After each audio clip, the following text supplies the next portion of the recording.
The woman reached out and touched the door. In the next second, the door instantly froze and shattered. Covering their noses, the two carefully stepped inside the room. Not long ago, the police had encountered the most difficult case of their lives. They found that the chimney of this house wasn't releasing smoke, but red petals drifting into the air. As they wondered about this strange sight, two mysterious people arrived in a car and walked straight into the yard. The woman crushed one of the petals, only to realize it wasn't a petal at all but ketchup. The police were furious at their rudeness and tried to drive them away, but the man blew out a cloud of yellow pollen, and the two officers blankly turned and walked off. It turned out that these two were gifted individuals, specialists in handling supernatural events. They held their breath and entered the room where everything was covered in red petals. The mistress of the house had already passed away, leaving behind a 3-year-old girl and a newborn baby. Next to the baby lay a strange note, implying that everything in this room had been caused by the infant. The witch ignored the instructions on the note and instead sent the two children to their grandmother's home. Before leaving, the gifted duo warned her she must keep a close watch on the boy and report to the Bureau of Abilities immediately if anything unusual occurred.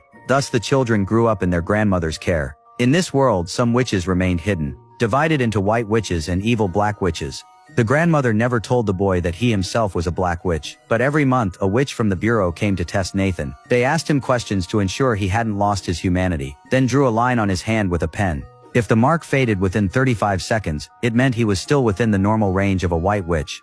Under the bureau's supervision, Nathan grew to the age of 16 without showing any abnormalities. He went to school like any normal teenager, made friends, and even bragged at a party that his entire family were witches. Nobody believed him, except for one girl, Anna, who warned him that he should never tell others about it. Anna was a white witch herself, and her father was the director of the bureau. Nathan wanted to ask her more about witches, but Anna's two cousins stopped him. They already knew Nathan was a black witch, and if anger awakened his powers, the bureau would immediately step in to control him. One of the boys even poured water over Nathan's head to mock him, but Nathan held back his anger and walked away. The next morning, someone knocked on Nathan's door. To his shock, it was his mother, the very same mother who had died long ago. She told Nathan that he was the one who caused her death. Nathan was devastated, until his grandmother appeared. It turned out this was his sister's witchcraft. She had the power to change her appearance, and Nathan's grief only deepened. As he left the house, he ran into Anna's cousins again. This time, provoked by their insults, Nathan fought back. Within an hour, bureau agents appeared at his door. The boy he had knocked out was none other than the director's son. Nathan was taken to the bureau's tower,